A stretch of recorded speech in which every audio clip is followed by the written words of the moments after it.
மின்கம்பி உரசியதில் வைக்கோல் லாரி தீயில் சாம்பல். ரூபாய் 23 லட்சம் சேதம்.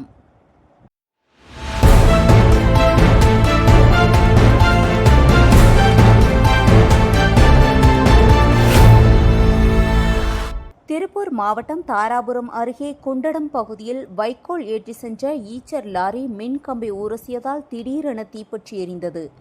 டிரைவர் சின்னத்துரை தீயை அணைக்க முயன்றதும் முடியாமல் லாரி முழுவதும் எரிந்து நாசமானது. சுமார் 20 லட்சம் மதிப்புள்ள வாகனமும் 3 லட்சம் மதிப்புள்ள வைக்கோலும் சேதமடைந்தது. தீயணைப்பு வீரர்கள் பல மணி நேர போராட்டத்திற்கு பின் தீயை கட்டுக்குள் கொண்டு வந்தனர். இந்த சம்பவம் தாராபுரம் பகுதியில் பெரும் பரபரப்பை ஏற்படுத்தியுள்ளது. செய்தியாளர் முனியப்பன்.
எப்படி சம்பவம் ஆச்சு சொல்லுங்க பார்க்கலாம். எங்கிருந்து வர்றீங்க?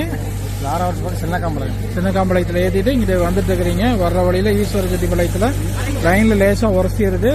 அது தெரியல உங்களுக்கு. நீங்க இங்க வந்துதான் தண்ணி இருக்குன்னு போட்டு இங்க வர சொல்லிட்டாங்க. அங்கிருந்து இங்க வர சொல்லிட்டாங்க. தண்ணி இருக்கு சொட்டில பிடிச்சி அழைச்சிக்கலாம் அப்படின்னு போட்டு இங்க வரும்போது தண்ணி இல்லை. தண்ணி இல்லை.